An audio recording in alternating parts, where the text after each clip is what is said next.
Bonjour à tous, je suis Léa, la fondatrice du Jardin du Tilia. Je suis désolée de ne pas être avec vous aujourd'hui, mais je vous ai préparé une vidéo, une conférence où je vais vous expliquer tout ce que je sais à propos du CBD, qu'est-ce que c'est, comment on le cultive, quels sont les bienfaits et un petit peu ma gamme de produits. Donc bienvenue à cette conférence et je vous dis à tout de suite de l'autre côté de l'écran. Dans le Tarn, c'est la période des vendanges pour les viticulteurs, on y est habitué. Mais en ce mois de septembre, une autre production est aussi prête à être récoltée, le chanvre. Depuis quelques années, la plante connaît un débouché à succès avec le CBD et ses dérivés en matière de bien-être. Rencontre avec une jeune productrice tarnaise qui vient de se lancer. Reportage signé Nicolas Bonduel et June Raclet. Agricultrice, pratiquant la permaculture, Léa Deborde a la particularité de cultiver du chanvre, 250 pieds qu'il faut récolter le plus délicatement possible. Je fais attention surtout à ne pas abîmer les fleurs qui sont pleines de résine et donc pleines de propriétés. Donc on essaie de pas les toucher et d'être en effet délicat. C'est vraiment une récolte à la main qui se fait. Bien effeuillé avant de débeuder. Comprenez, conserver les pompons autour des fleurs.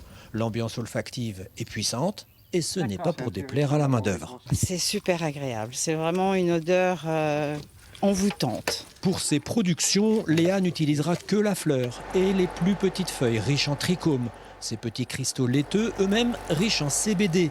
Mais avant de réaliser ces préparations, il faudra 2 à 3 semaines de séchage et 2 à 3 mois d'affinage. Ici, on est dans l'une des salles de séchage. Donc, ces variétés, ce sont des variétés inscrites au catalogue européen et qui respectent un taux de moins de 0,3% de THC.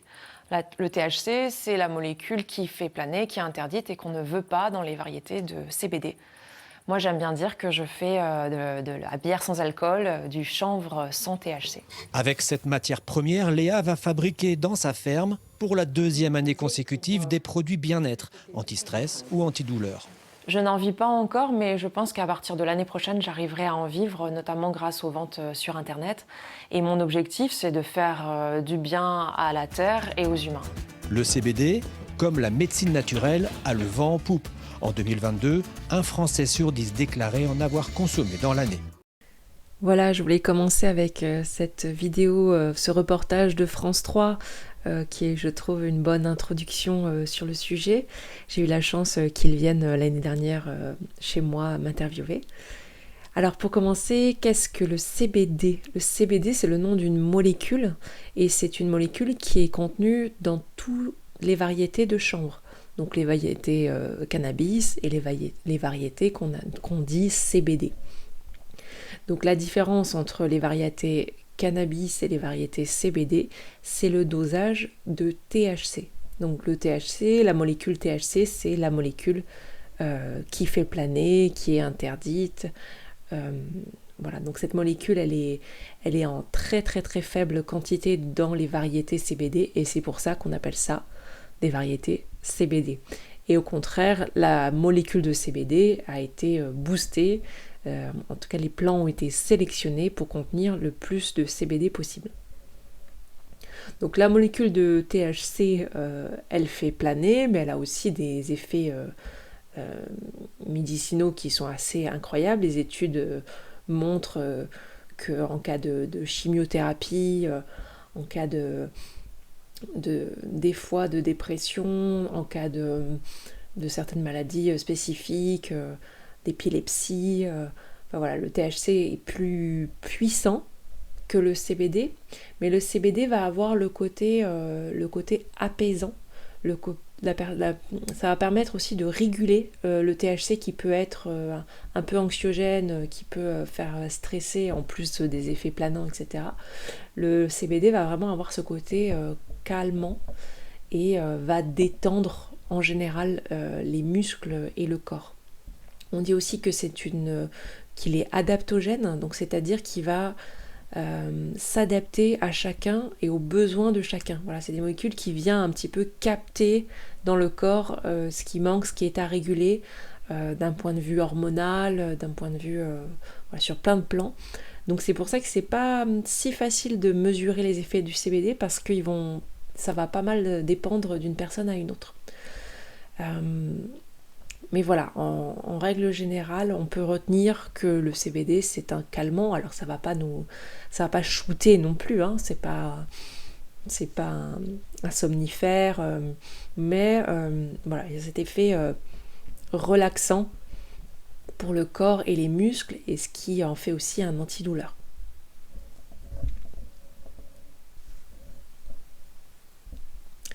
Alors je voulais commencer avec la culture du CBD. Donc moi ici je suis à Salvagnac, entre Montauban et Albi, entre Montauban et Gaillac. J'ai un terrain d'1 hectare et quelques, de la prairie, de la forêt. J'ai pas de voisins, donc c'est un très chouette environnement parce qu'il n'y a pas de pollution sonore ou de voitures. Et je cultive une toute petite partie de ce terrain puisque j'ai environ 600 mètres carrés de parcelles. Ce que j'appelle une parcelle, c'est une bande là, comme vous pouvez voir. Et donc j'ai 8 bandes qui font 25 mètres de long et environ 3 mètres de large. Là, ça a été la première année, avant même de commencer. En octobre, ça a été fait, donc la plantation, enfin les semis se commencent plutôt en mars-avril. Donc là, l'année précédente, j'ai travaillé mon sol au tracteur, enfin plutôt un voisin l'a fait pour moi, dans le but de faire ces niveaux. On appelle ça du keyline design. J'ai appris ça dans un stage de permaculture. Et ça permet en fait le fait d'aplanir comme ça sur une pente, l'eau va venir ruisseler et va venir s'accumuler dans les creux qu'on peut voir ici.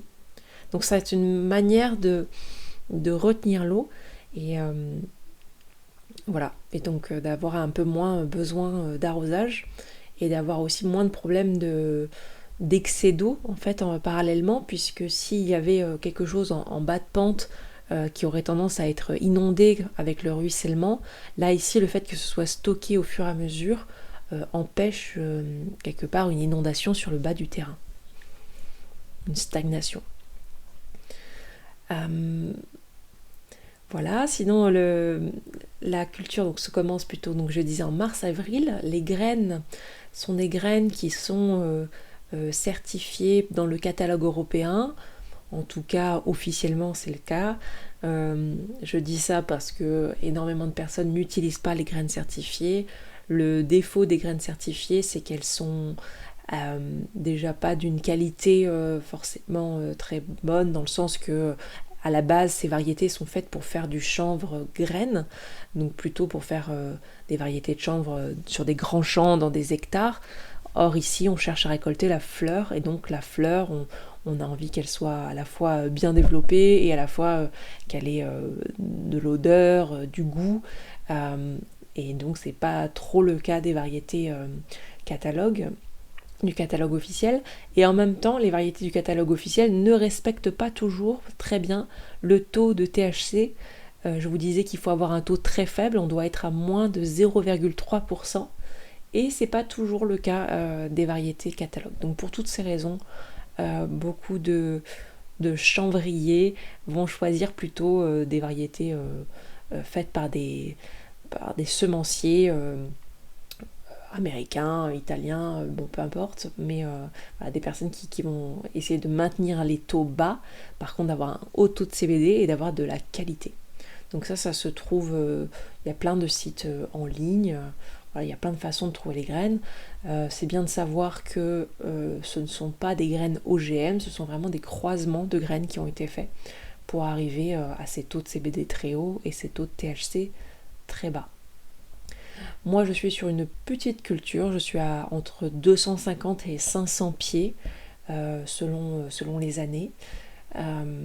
Donc c'est vraiment tout petit, mais en même temps, on dit qu'il ne faut pas... que c'est difficile d'être à plus de 500 pieds quand on est seul, quand on est une personne à cultiver, ce qui est mon cas, même si je me fais aider beaucoup par les amis et par mon mari. Mais voilà, je garde ça à taille humaine, et puis surtout je garde ça avec ma capacité de vente derrière.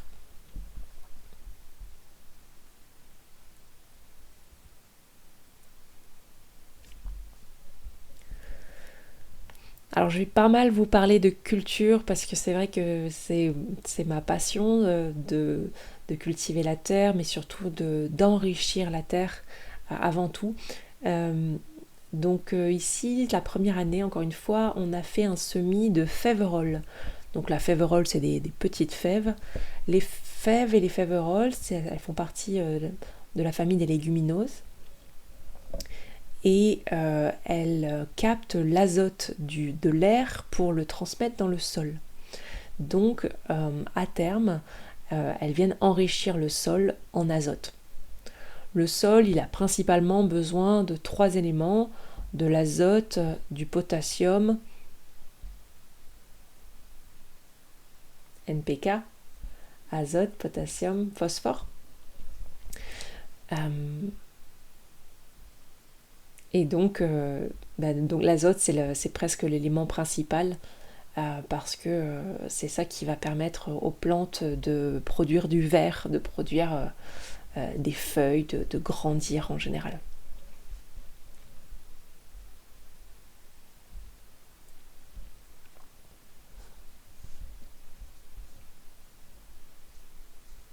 Alors ma première année de culture, ça n'a pas été fait, mais ensuite les années suivantes, je procède ainsi pour ne pas retourner mon sol, pour ne pas de nouveau passer le tracteur. Je vais pailler. Et je vais pailler en très grosse quantité.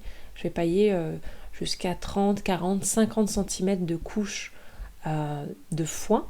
Pour être plus exact, c'est pas de la paille, c'est pas du blé, c'est de la prairie. Donc c'est du foin. Et ça va me permettre d'étouffer les herbes qui ont grandi pendant l'hiver. Et ça va me permettre aussi de petit à petit nourrir mon sol, puisque ce foin va se dégrader au fur et à mesure de la saison et va venir nourrir toute la vie du sol. Donc l'avantage il est double, puisque je nourris mon sol et en même temps je ne touche pas à la structure de mon sol. C'est un choix de pas toucher à la structure du sol, c'est pas toujours un choix facile, puisque pailler comme ça à des grandes surfaces, c'est quand même un sacré travail. Et puis les herbes qui sont en dessous, même si elles sont bien ralenties, elles ont quand même tendance à ressortir derrière, donc ça fait quand même des parcelles qui sont pas très propres, très... Voilà. Après pour le chanvre, c'est pas très gênant parce qu'il n'y a pas beaucoup de compétition, on n'est pas sur une toute petite plante, on n'est pas sur une plante qui pousse doucement, le chanvre va vite prendre sa place, prendre la lumière, et donc il va y avoir peu de compétition finalement avec d'autres herbes. L'avantage aussi, c'est que je ne vais pas toucher au réseau mycorhizien, donc aux champignons du sol, et ce réseau il est vraiment bénéfique pour venir répartir les nutriments, pour pouvoir faire communiquer les plantes entre elles. Donc même le chanvre profite très probablement de ce réseau mycorhizien. Il faut savoir également que dans chaque parcelle de chanvre, je divise ces parcelles en 3. Donc les parcelles qu'on a vues au départ de 25 mètres de long et de 3 mètres de large. Il y a donc 3 parties de 1 mètre. Les parties extérieures de la parcelle qui sont réservées à la plantation de chanvre, et la partie intérieure qui est réservée à une bande de syntropie.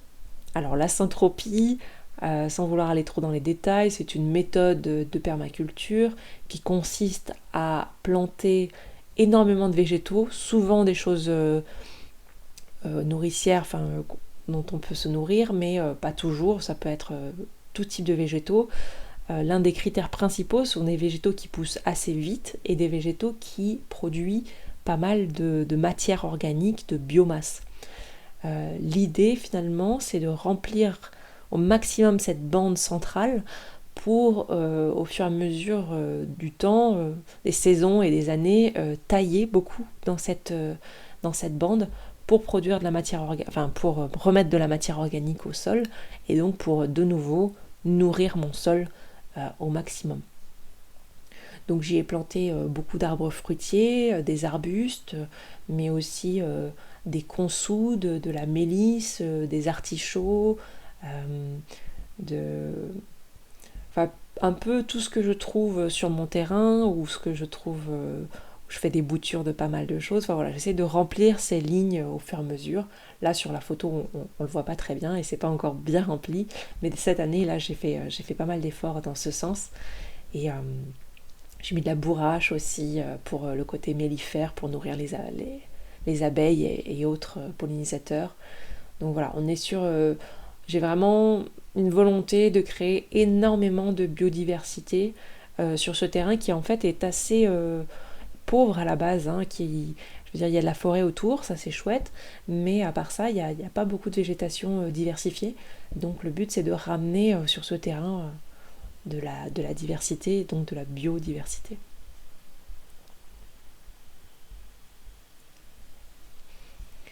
Ça, c'était toute la première année où je n'avais pas paillé, mais où j'avais fait la plantation de féveroles. On peut les voir encore sur la photo ici, les féveroles qui sont noires, c'est les tiges noires, là, donc elles ont séché sur place, donc elles doivent commencer à restituer leur azote dans le sol. On voit aussi sur cette photo beaucoup d'achillée millefeuille, donc c'est cette plante blanche, là, les fleurs blanches. L'achillée, elle va servir à restructurer le sol, donc elle a vraiment un rôle pour le sol, pour l'aider à se restructurer, parce que comme on a passé le tracteur, eh ben, il y a des chances que ça perturbait le sol, hein, la première fois qu'on l'a fait, la première et la seule fois qu'on l'a fait. Et donc l'achillée vient réguler ça, mais c'est aussi une plante régulatrice pour la femme. C'est une super plante pour les crampes abdominales, les crampes des menstruations, mais aussi pour les bouffées de chaleur, les sauts d'humeur. Donc voilà, autant pour le cycle de la femme que pour la ménopause ou la préménopause. C'est une plante qui est très intéressante et donc je l'utilise dans une de mes tisanes, dans la tisane des déesses. Donc là on voit un plant qui a bien grandi, on peut voir que je suis un peu en hauteur, je suis sur une parcelle là où on avait vu que ça avait été creusé par le tracteur qui permettait la retenue d'eau. Donc moi je suis au-dessus et le plant est dans la parcelle. Au cours de la saison, je vais faire des thés de compost. Donc un thé de compost, c'est une méthode qui consiste à mettre du compost dans un filet, ce filet à le faire tremper dans de l'eau, et cette eau à l'oxygéner avec une pompe à bulles, style pompe d'aquarium, mais plus puissante. Et donc ce compost dans l'eau qui va être oxygénée, pas pendant longtemps, hein, pendant à peu près 24 heures, 24 à 48 heures, ça va développer de manière vraiment très impressionnante des bactéries bénéfiques pour le sol. Des bactéries et puis des champignons aussi si on laisse plus longtemps. Et donc j'arrose comme ça au fil de la saison, à peu près toutes les 2 semaines, je fais un thé de compost. Ce qui va pas mal booster mes plants, donc c'est ma manière de fertilisation. Mais bon, j'ajoute aussi du fumier, j'ajoute aussi des engrais organiques qu'on achète en jardinerie, style guano de chauve-souris, enfin voilà, tout ce qui est très très riche en azote. Et puis en deuxième partie, au moment de la floraison, on va plutôt se concentrer sur la potasse, le potassium, qui là va faire grossir les fleurs, qui va aider à la floraison. Donc du potassium, il y en a dans la consoude, et d'où le fait que je mette beaucoup de consoude sur mes parcelles pour que la plante se décompose sur place chaque hiver et vienne nourrir le sol en potasse. Et puis on peut faire des purins de consoude aussi pour aller chercher ce potassium, ou dans des engrais spécifiques. Et maintenant, je vais vous mettre quelques vidéos qui va bien détailler la récolte. Bienvenue au jardin du Pilia. Les dernières semaines avant la récolte, il y a en général pas mal de chenilles. C'est la même chenille que la chenille du buis et elle va vraiment venir abîmer les fleurs. Donc c'est vraiment un travail quotidien de venir enlever les chenilles à la main pour ne pas mettre de produits chimiques. Donc je vais vous en montrer une.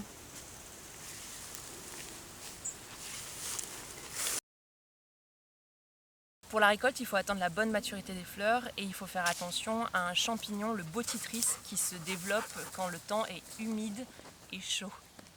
Ah mais il file de la file. Putain. Oh, il était beau le plan. Je vous montre les étapes de la récolte.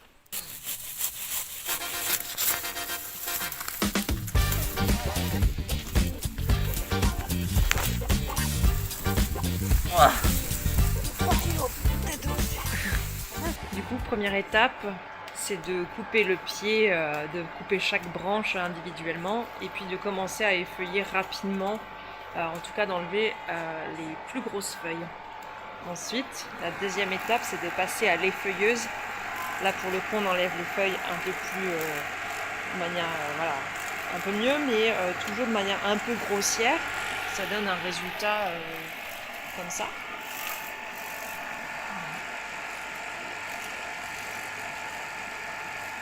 Pour ensuite aller à la troisième étape. Ici, on enlève les plus grosses têtes pour faire un tri entre les grosses et les plus petites. Et ensuite, on fait ce qu'on appelle, on débud, c'est-à-dire qu'on va venir, on a la planche à débuder ici, donc on passe la branche dans le bon diamètre et on tire, voilà, pour venir enlever chaque petite. Pour faire donc les petits buds, les petites fleurs à cet endroit-là.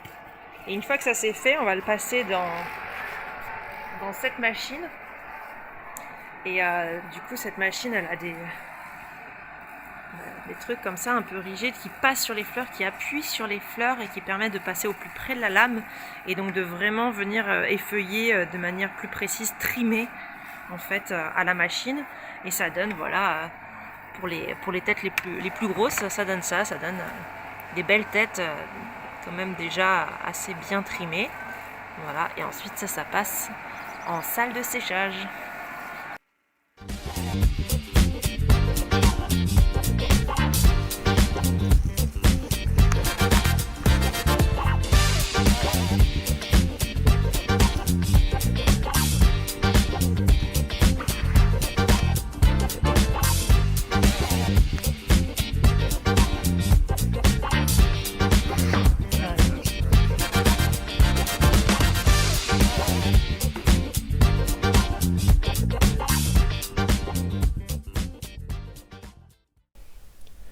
Donc une fois la fleur séchée, il y a plusieurs façons de la consommer.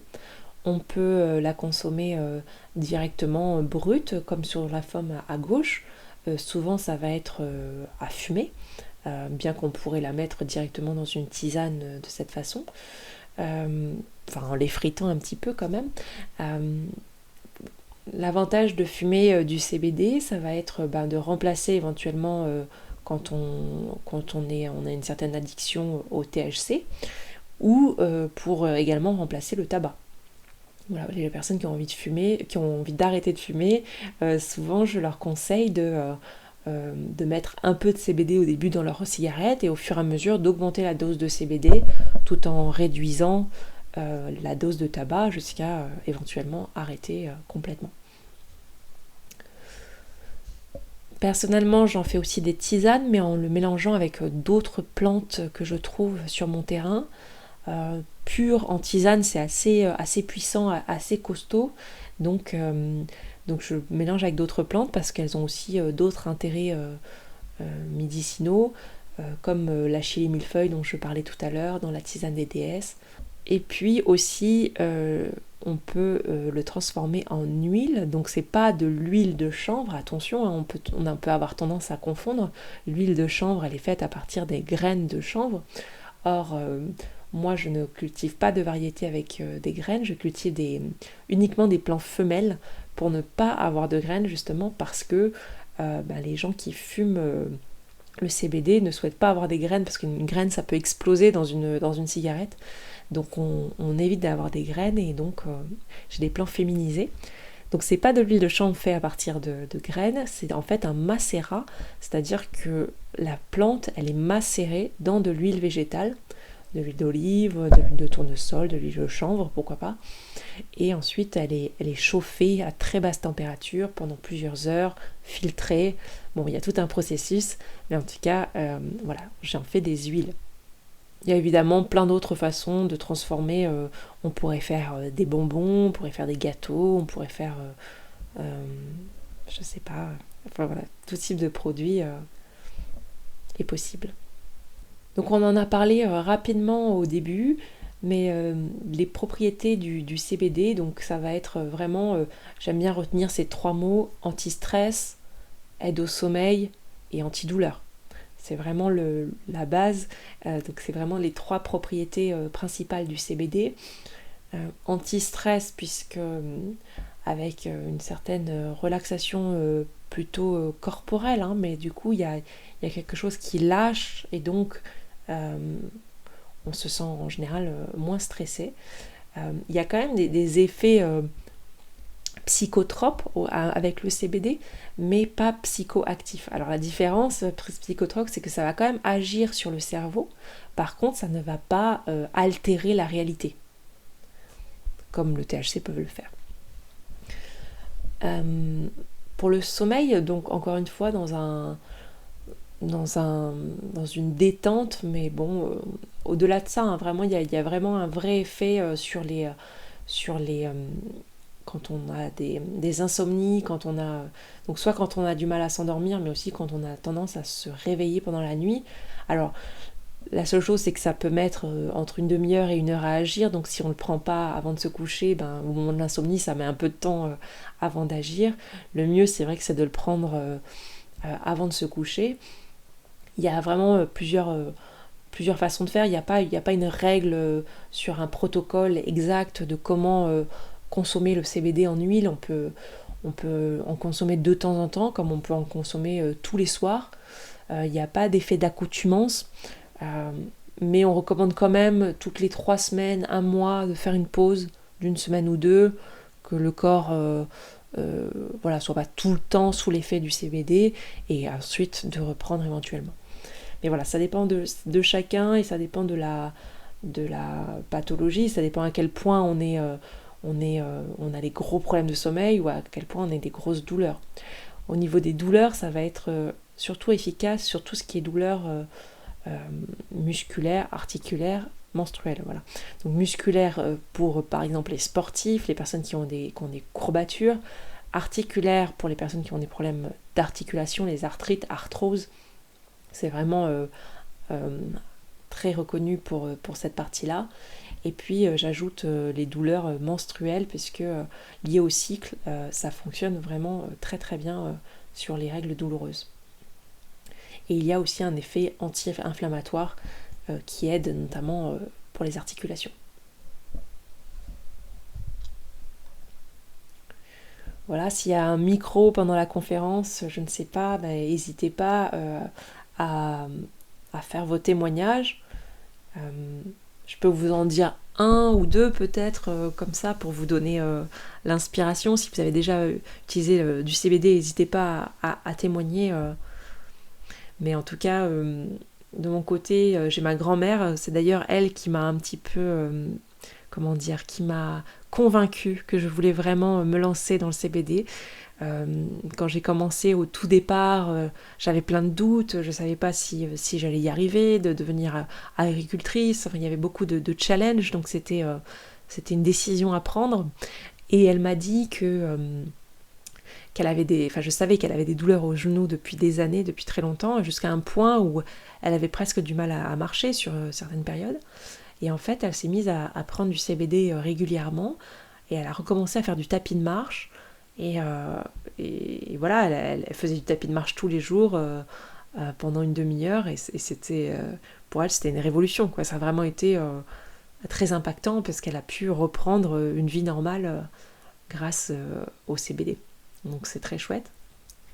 Et puis j'ai aussi l'épicière de mon village, Christine, qui est très sujette aux insomnies, et qui n'en pouvait plus, qui me disait je dors pas, c'est horrible. Et je lui ai parlé plusieurs fois du CBD, et elle a eu du mal à franchir le cap, à à prendre le réflexe, à se dire allez je le fais pour de vrai, peut-être elle l'a essayé une fois, puis après elle a arrêté, et puis à un moment donné elle s'y est vraiment mise aussi, et pareil ça lui a vraiment changé la vie, ça lui permet de faire 6-7 heures de sommeil, pour elle c'était un miracle, donc voilà c'est chouette. Et puis après mon mari qui a eu un accident qui s'est fracturé cervical, et qui était donc sous morphine pendant plus d'1 an.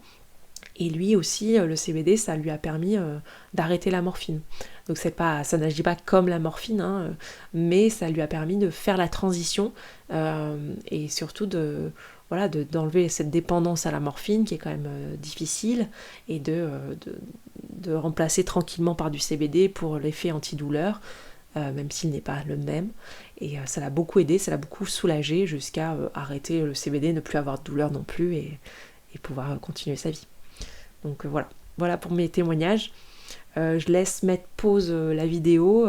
Si vous avez des témoignages de votre côté, on est friand de les entendre. Alors pour la posologie, j'ai un petit peu parlé des huiles, sur la fréquence, en tout cas sur le fait qu'il n'y ait pas vraiment de fréquence, justement, qu'on peut un peu choisir. Mais même si je recommande souvent des cures de 3 semaines, surtout pour des choses qui sont récurrentes en soi, pour des douleurs récurrentes ou des problèmes de sommeil récurrents. On peut commencer petit, 3 gouttes. 3 gouttes, c'est vraiment pas beaucoup, mais ça va vraiment dépendre de la sensibilité de chacun. Pour vous dire, mon mari, quand il était sous morphine et qu'il a donc arrêté la morphine, il était à 3 pipettes. Donc une pipette, hein, c'est, vous savez, dans le flacon d'huile, il y a une pipette qui contient à peu près 10-15 gouttes, et il était à 3 pipettes. Donc il n'y a pas vraiment de surdosage, mais voilà, selon la sensibilité, voilà, là c'est marqué en surdose peut avoir tendance à inhiber sa propre action. J'ai entendu des personnes même que ça pouvait presque un peu exciter plutôt que de calmer. Donc voilà, il faut savoir choisir le bon dosage. Il n'y aura pas de gros effets secondaires. Là, ils en marquent, étourdissement, bouche sèche, somnolence, nausée, mais là, il faut vraiment y aller très très fort pour avoir ce genre d'effets secondaires. En règle générale, je dirais qu'une pipette, c'est une dose à peu près moyenne, qui est déjà une bonne dose, mais qui permet de bien ressentir les effets. Mais encore une fois, c'est selon chacun. Donc ça, c'est pour l'huile. Pour les tisanes, là, c'est vraiment au choix, hein. C'est vraiment, vous pouvez en boire toute la journée. Les tisanes sont très peu dosées. Elles sont déjà, l'absorption, vu que ce n'est pas dans de l'huile, elle n'est pas la même. Elle n'a pas été macérée dans de l'huile, donc l'extraction des molécules se fait un petit peu moins.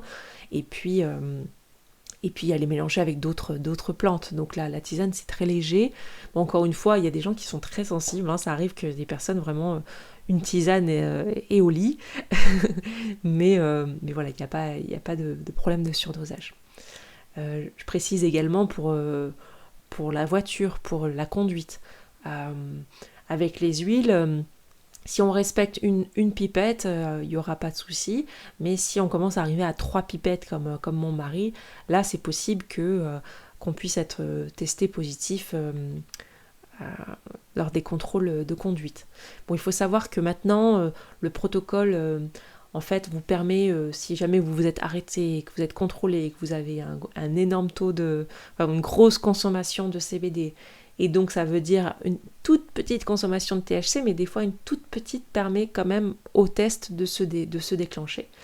Il faut demander derrière un test sanguin ou un test urinaire, et là les dosages on pourra être vus, et donc il y aura pas de problématique, puisque c'est des dosages qui sont ridiculement faibles. Voilà. Donc c'est bon à savoir de pas avoir trop peur de ça. Mais la réglementation a changé, maintenant le protocole a changé, fait que c'est plus simple et qu'il y a moins de chances d'avoir des soucis sur ce côté-là. Parce que c'est pas le CBD qui pose problème, hein, c'est le THC. Si vous voulez savoir votre dosage, vous pouvez aller sur le site internet calculer-dosage-cbd.com. C'est un site gratuit qui va recommander des produits voilà, qui font des partenariats avec pas avec moi d'ailleurs, mais en tout cas qui est bien fait et qui permet de voir selon pourquoi vous en prenez, selon votre poids, selon si vous êtes un homme, une femme, etc., quel dosage est approprié pour vous.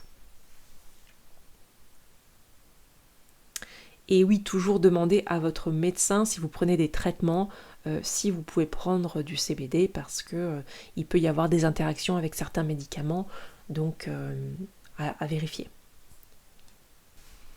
Et donc pour terminer, ben voilà ma gamme de produits. Je n'ai pas mis les fleurs là sur cette image, mais j'ai également plusieurs variétés de fleurs. Il doit y avoir 3-4 variétés sur le stand. Je n'ai plus de gommage, par contre j'ai du substitut de tabac, donc vraiment un mélange de fleurs et de feuilles pour remplacer le tabac, comme je vous disais plus tôt. J'ai une huile, la vie en rose, c'est une huile de CBD qui est un mélange avec du sirop de rose. Simplement ça améliore le goût, hein, c'est juste pour le plaisir.